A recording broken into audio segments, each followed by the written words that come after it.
She's been manipulating this family for years." My mother-in-law Lorraine said it quietly, but in a room that had gone completely still, quiet might as well have been a shout. She was looking directly at me, not at her son, not at the mediator sitting between us. At me, the way you'd look at something you'd long since decided wasn't worth your patience. "My husband Nathan." I stopped. My ex-husband, I was still getting that wrong. My ex-husband sat beside her with his hands folded on the table, and he didn't contradict a word she said. I tried to speak. The pressure hit before the words could form, a tightening across my sternum that I'd been pretending wasn't there for 8 months. The fluorescent lights in that mediation room seemed very bright suddenly. I put my hand flat against the table. I told myself it was nothing. I had told myself that a lot lately. Then my vision narrowed at the edges and the floor tilted, and I thought, not now, please, not here. I didn't get to choose. 3 months before that morning, I still believed my marriage of 28 years could survive what was happening to it. I want to be honest about that because it matters. I wasn't naive. I was a registered nurse who had spent 23 years working in critical care at St. Michael's Hospital in Toronto. I had watched people make decisions in crisis that they could not explain afterward, and I had learned not to judge. But I also believed that the man I had married at 26 in a small church outside of Kingston, Ontario, on a Saturday in October when the maples had turned every shade of fire, was fundamentally a good person. My name is Vivian Hartley. I'm 51 years old, and I am still learning the difference between a good person and a person who chooses goodness when it costs something. My husband was Thomas Hartley. We met when we were both working at the same hospital. He was in facilities management. I was a third-year nursing student doing a placement. He brought me a coffee once during a night shift when the cafeteria was closed, and I had 4 more hours to go, and I thought, this one pays attention. That was what I loved most about him. In the beginning, he noticed things. We had no children, which was not a grief we carried silently and separately, the way some couples do, but something we talked about and made peace with together. We traveled instead. We had a home in Scarborough with a backyard garden that Thomas tended obsessively every summer. We had 2 decades of Saturday morning routines, a shared preference for bad crime novels, and a dog named Biscuit who had been dead for 4 years and whose photo was still on our fridge. What we did not have, by the time Thomas retired from the hospital at 55, was the kind of attention he used to pay me. His mother Lorraine had been widowed for 6 years. She lived 40 minutes away in Oshawa, in a bungalow that was too big for one person and which she refused to leave, renovate, or discuss selling. She had never disliked me exactly. What she had was a very specific understanding of what a wife should be, which I had never fit, and a very patient way of making that clear without ever saying it plainly. She had her methods. At Christmas dinners she would ask Thomas if he was eating enough, in a tone that implied I was failing to feed him. She would arrive unannounced on Sunday mornings and then seem genuinely surprised to find us still in our robes. She told people I was dedicated to my career in the same way someone might say you were dedicated to a religion they found excessive. The implication was always that Thomas had made sacrifices, that my shifts and my long hours and my night rotations had cost him something she could calculate precisely, even if she never showed her work. Thomas never corrected her. I told myself that was generational, that he had been raised to keep the peace, that it didn't mean he agreed. I told myself a lot of things. After he retired, Lorraine began coming over more often. Once a week became twice became dropping by without calling. She had a key. We had given it to her years ago after a minor emergency with a burst pipe, and somehow it had never been returned. Thomas said taking it back would hurt her feelings. I said it wasn't about hurt feelings, it was about our home. He said I was being unkind, that was new. The word unkind directed at me. Around the same time, Thomas began bringing home paperwork, investment documents, he said. Retirement planning. The financial advisor had already gone over everything. He just needed my signature. I looked at the forms. There were accounts I didn't recognize, transfer authorizations referencing amounts that represented a significant portion of what we had saved over 2 decades working. My overtime shifts, his pension contributions, the careful and unglamorous accumulation of a life lived without excess. I'd like to read these before I sign, I told him. He exhaled the way you exhale at someone who has asked a question they should already know the answer to. Vivian, it's routine, then it won't matter if I take a few days. He left the room without answering. I brought the documents to my colleague and closest friend, a nurse named Judith, who had worked beside me in the ICU for 15 years. Judith had survived a divorce of her own a decade earlier and had developed what she called a finely calibrated radar for financial paperwork that arrived without explanation. She sat across from me in the hospital break room, reading in silence, then looked up. "Do you recognize these account numbers?" "No." She turned a page. "Has Thomas mentioned a company called Hartley Meridian Holdings?" I had never heard the name in my life. Over the following weeks, I started quietly paying attention to things I had been too tired or too trusting to notice before. Thomas took phone calls in the garage. He minimized browser windows when I walked into the room. He had lunch with his mother every Thursday, which was new, and came home from those lunches quieter and more certain of something he wasn't sharing with me. Then a registered letter arrived on a Tuesday afternoon when Thomas was out. The mail carrier knocked because it required a signature, and I was the one who answered. Inside was a statement from one of our joint investment accounts at a major Canadian bank. A withdrawal had been requested, a substantial one. The authorization form included my signature. I set the letter down on the kitchen table. I picked it up again. I looked at the signature for a long time. After 23 years of signing patient charts, medication authorizations, incident reports, and the 1,000 other documents that constitute a nursing career, I know my own handwriting the way I know my own face. The signature on that form was close, it was careful, but it was not mine. Thomas came home to find me sitting at the kitchen table with the letter in front of me and the rest of the afternoon's mail unopened beside it. His face shifted in a way I recognized from critical care, the micro-expression of someone who has just calculated their options and found none of them good. "I can explain," he said. "Please do." What followed was not really an explanation. It was a series of justifications that kept colliding with each other. It was temporary. He was protecting our future. He had intended to tell me. The financial advisor had suggested acting quickly. He had only done it because he knew I'd say no, and I was wrong to say no. The word wrong appeared several times. So did the word controlling. Lorraine arrived 11 minutes later. I have no way of knowing whether Thomas called her, or whether she had simply learned to sense when she was needed. She listened to him summarize the situation from his side, then looked at me with something that was almost pity. "You've always made Thomas feel like he's on trial," she said. "His signature appears on financial documents I never authorized. You've never trusted him. Not once in 28 years. Thomas was quiet, not defending her, not correcting her, just quiet. That quiet told me everything I had been unwilling to understand.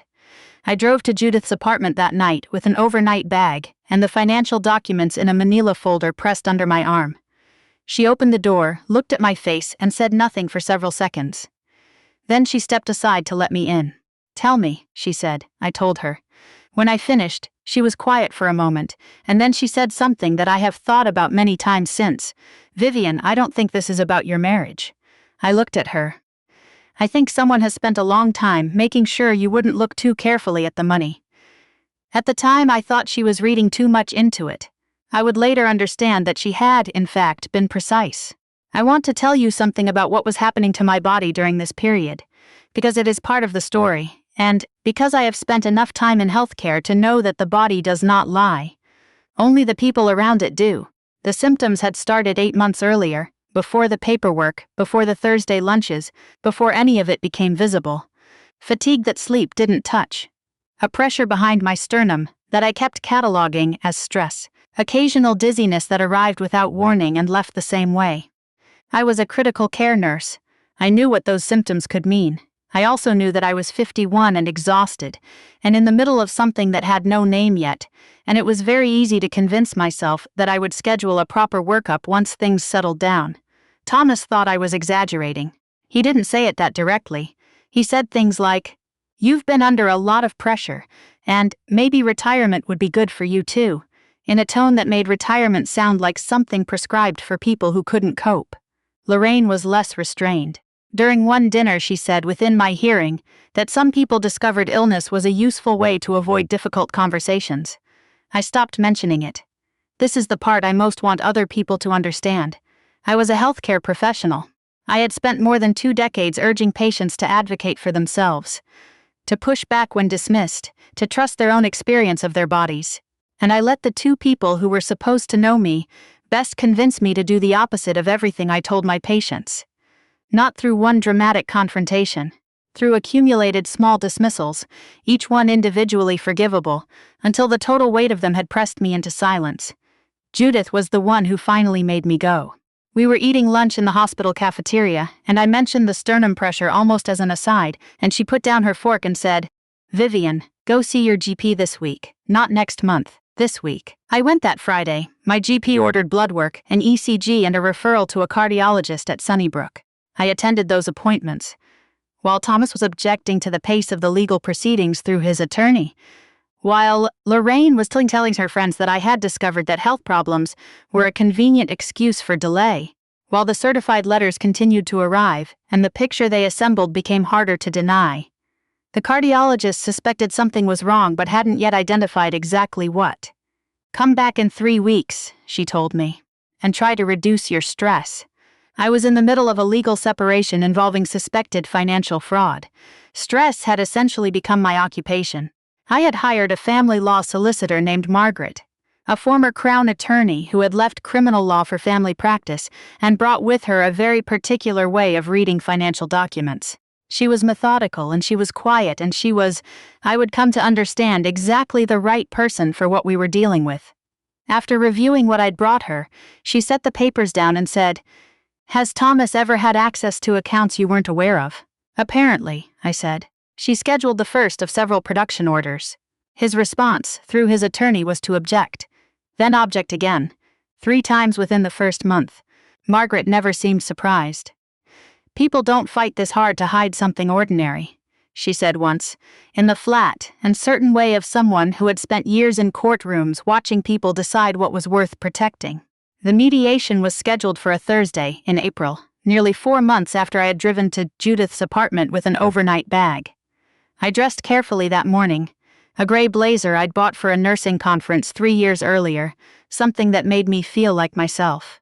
Thomas was already seated when I arrived, Lorraine beside him in the waiting area, which I later learned she was not supposed to be. Only the parties and their legal representatives were admitted to the mediation room itself, but she had the habit, which I recognized by then, of occupying spaces she hadn't been invited into. Margaret had told me that morning that a cardiologist named Dr. Owen Chen would be present. He had reviewed my recent medical records at the request of my own specialist, who had flagged several indicators as concerning and had wanted a second opinion. He had agreed without hesitation to be available. "He's thorough," Margaret told me. "He doesn't say things he doesn't mean." I hadn't met him. He was simply a name on a document. The mediation room was small, a table, several chairs, a mediator named Frank who projected the careful neutrality of a man paid specifically to project careful neutrality. Thomas sat across from me. Margaret was beside me. His attorney was beside him. Then Lorraine came in and sat against the far wall, and Frank said mildly that this was a closed session, and Thomas's attorney said they would like Lorraine present as a support person, and Frank, to my lasting frustration, did not remove her. It began the way these things begin. Financial disclosure. Asset valuations. Thomas's attorney noted that certain accounts were under ongoing review, and that the documents in question were subject to competing interpretations. Margaret placed a copy of the forensic accountant's preliminary findings on the table without comment. Then the mediator invited Thomas to speak. He was good at this. I had forgotten, or perhaps chosen not to remember, that he was good at this, at presenting a version of events in a voice so calm and reasonable that it was easy to mistake the calmness for accuracy. He described our marriage as a partnership he had tried to preserve. He said he had made financial decisions independently because joint decision-making had become impossible. He said I had always had difficulty trusting him. He didn't call me a liar. He didn't have to. The implication built itself. When it was my turn, I described the signature on the withdrawal authorization. I described the accounts I had not known existed. I described the chronology of documents arriving and being intercepted. I was precise and I was calm, because I had spent 23 years working in high-pressure environments, where being precise and calm was a professional requirement. Then Thomas's attorney leaned forward and asked whether it was true that I had requested multiple delays in these proceedings due to medical concerns. My solicitor requested reasonable postponements while I underwent cardiac evaluation, I said. And have those evaluations produced a diagnosis? Not yet. So as of today, he said, you are asking this process to accommodate health concerns that have not been formally confirmed. I knew what he was doing. I recognized it with the same clarity with which I had recognized, in critical care, the moment a patient's status was shifting. But knowing what was happening did not give me power over the thing that was also happening, which was the pressure in my chest arriving again, sharper this time, a tightening that moved from my sternum up into my left shoulder in a way that I knew, with the cold professional certainty of someone who had read this pattern in others, was not nothing. Lorraine spoke before I could respond. She stood from her chair against the wall and pointed at me and said, she's been manipulating this family for years. And then I put my hand on the table and I tried to take a breath, and the room began to tilt. I have no clear memory of the next several minutes. I know from what others told me later that I slid sideways in my chair and that Dr. Owen Chen, who had been seated quietly at the end of the table with his own copies of my medical file, was on his feet before I had reached the floor. He had the instincts of someone who had spent decades watching people in rooms where the body interrupted the proceedings. He had 2 fingers at my wrist before anyone else had fully understood what was happening. Mrs. Hartley, his voice was steady. Can you hear me? Yes, I said, or I think I said. I need everyone to step back. He looked at the mediator. Call 911. Frank reached for his phone. Thomas stood. Is she? Sir. Dr. Chen did not raise his voice. Please give me room. Thomas stopped. Lorraine, for the first time in my memory, said nothing at all. The paramedics arrived in 8 minutes. I was told later that Dr. Chen provided them with a verbal summary that was so precise and organized that one of the paramedics paused to ask if he was a cardiologist, and when Dr. Chen confirmed that he was, the paramedic said, good. That word. Good. As though someone competent being present was a form of grace, which I suppose it was. The last thing I remember from that room is the fluorescent light above the table, and Dr. Chen's voice, very calm, saying something I couldn't fully hear. And then the mediation room of a law office in North York, Ontario, on a Thursday in April was gone. I spent 5 days in the cardiac care unit at Sunnybrook. The diagnosis, when it came, was a significant cardiac event related to an underlying condition. A structural irregularity in my heart that had been quietly present for years, and that the stress of the previous months had pushed past a threshold my body could no longer manage.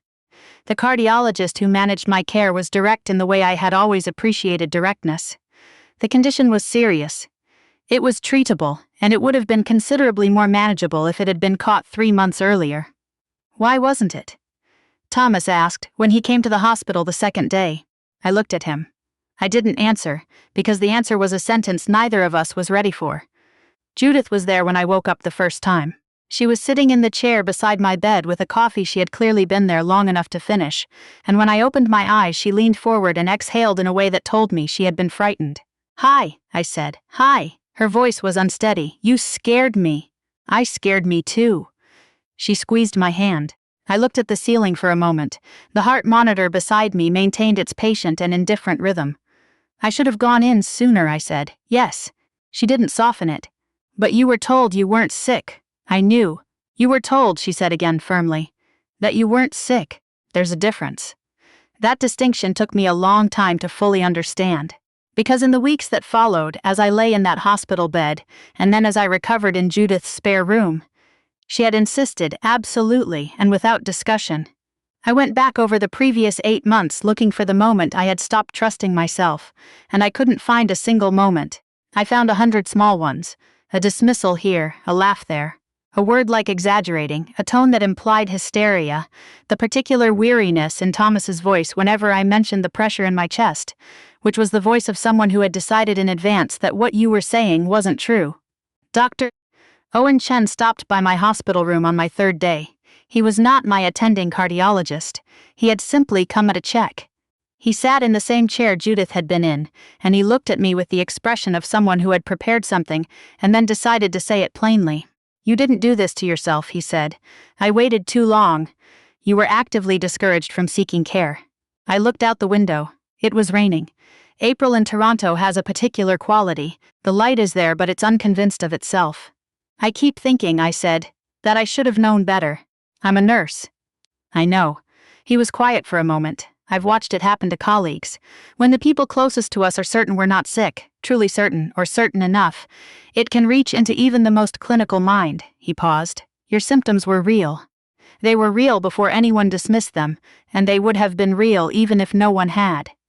That sentence was the one that stayed. Margaret came to the hospital the following week. She had 2 files with her, and the expression of someone who had found exactly what she expected to find and was not pleased about being right. "I'll give you the summary," she said. "The production orders came back. There's a company registered in Ontario, Hartley Meridian Holdings. Thomas incorporated it 13 months ago. He has been transferring funds from several joint accounts into operating expenses associated with that company for approximately 11 months. I looked at the ceiling. He used forged authorizations for 3 of the transfers," she continued. "The forensic document examiner has confirmed the signatures are not yours. Her report uses the word fabricated. Fabricated. Not an error, not a clerical mistake, fabricated." "What happens now?" I asked. "The Ontario Securities Commission has been notified. The bank has been notified. Whether criminal charges follow will depend on the investigation. I won't speculate on that timeline." She looked at me steadily. "But I want you to understand that none of this is ambiguous anymore. The evidence is what it is."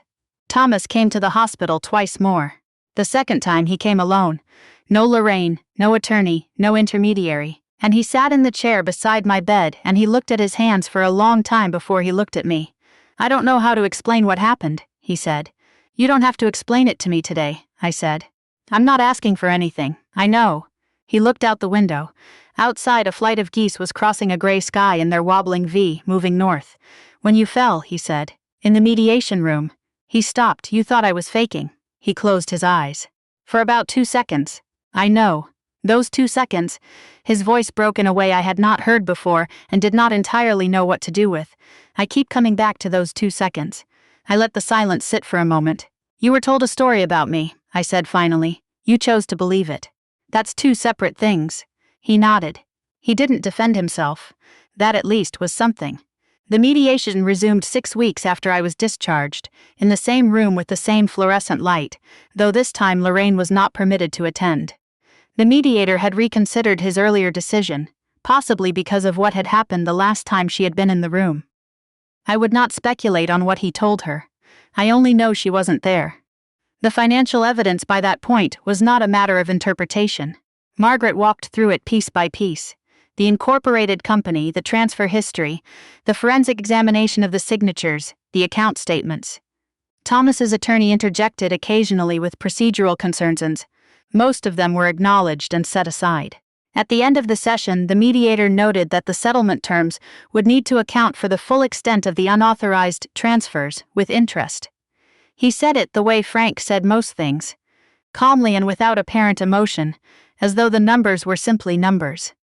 To me, they were 23 years of night shifts and double shifts, and the accumulated cost of working in a field that asks a great deal of you and offers no apology for doing so. We reached a settlement. It was fair. I will not say it felt like justice, because justice is a larger word than settlements can usually reach, but it was accurate. It accounted for what had happened. That was enough. Lorraine never reached me directly. Judith told me, some weeks later, that Lorraine had called the hospital and asked to be put through to my room, and that I had been in cardiac rehab at the time and the call had not been transferred. I don't know what she would have said. I chose, eventually, not to wonder. I moved into a small condo in the east end of Toronto, 3 blocks from the lake. On clear mornings I could see the water from my kitchen window. I began cardiac rehabilitation, and I began slowly and without a particular plan to rebuild the habit of trusting myself. That sounds like a small thing. It was not. One afternoon in late June, I was walking along the waterfront, past the boats and the joggers and the families who had come to sit in the heat, and I stopped at a bench and sat down for no reason other than that I was tired and the light on the water was very good. A woman sat down at the other end of the bench a few minutes later, and we didn't speak, and that was fine. I thought about Thomas. I thought about Lorraine. I thought about all the small moments I had missed or dismissed or decided not to fight about, because fighting felt disproportionate to the individual offense, not understanding that I was building a case I would one day have to live inside. I thought about my patients, the ones I had sat beside in ICU rooms at 3 a.m, when the night was its quietest and most revealing, the ones who had told me things they hadn't told their families, the ones who had asked me if I thought they were going to be okay, and to whom I had told the truth, whatever the truth was, because I believed they deserved it. I had been one of those patients. And no one had told me the truth until Dr. Chen said it plainly in a hospital room with the rain outside. In September, I was invited to speak at a wellness event, organized through the hospital's staff support program. A session for healthcare workers on recognizing burnout and the specific difficulty of advocating for one's own health when you have spent your career advocating for everyone else's. It was a room full of nurses, some of them young enough that I could remember being their age and feeling the same particular exhaustion that comes from caring for others without a clear budget for yourself. I stood at the front of that room and said what I wished someone had said to me. The fact that you understand what is happening to your body does not protect you from ignoring it. I paused. Especially when the people around you are certain you're wrong. There is nothing in your training that fully prepares you for the experience of being the patient. The room was still. If something feels wrong, I said, believe it. Tell someone who will listen. And if the first person doesn't listen, find another one. Afterward, a young nurse caught up with me in the hallway. She was maybe 28, with the particular expression of someone who has been keeping something to themselves. My husband keeps telling me my headaches are stress, she said. I've been putting off a neurology referral for 4 months. I looked at her for a moment. Book it Monday, I said. He thinks. Book it Monday, I said again, gently. Your body is talking, you should listen. She nodded. I watched her walk away down the hospital corridor, and I hoped she would do it, and I thought, this is why the story is worth telling. Not because it ended well for me, which it did eventually, in the modest and imperfect way that endings work in real life. But because the pattern, the dismissal, the accumulated doubt, the slow erosion of self-trust, is not rare. It happens in quiet marriages and loud ones. It happens to people who know better and people who don't. It happens in rooms where nobody is shouting, where everything looks, from a distance, like an ordinary life. Sometimes the most important thing one person can do for another is simply to say, I believe you. Not because they've verified the evidence, not because they understand the mechanism. Just because someone they love is telling them something is wrong. Thomas eventually sent an email. It was not long. It did not offer excuses or ask for understanding. It said he was sorry for the financial betrayal, which he acknowledged precisely and by name. It said he was sorry for not listening. It said that he understood now how much the latter had cost me, and that he suspected it had cost more than he would ever fully know. I read it twice. I closed my laptop. I went and stood at my kitchen window and looked at the water for a while. Then I opened the laptop and wrote back 2 sentences. I accept your apology. I hope you find your way to being the person you used to be capable of being. I sent it before I could reconsider. Then I made coffee and sat in my chair beside the window, and the lake was very blue that morning, and I thought, the story ends here, not with bitterness and not with reunion. With a view of the water on a clear day, and a cup of coffee, and the particular quiet of a life that is finally, cautiously, your own again. If this story stayed with you, I hope it reminded you of something worth remembering. Your body tells the truth. The people who love you should be the last ones urging you not to listen. And if they are, find Judith, find Dr. Chen, find the person in the room who will say what needs to be said when no one else will. Thank you for being here. It means more than you know.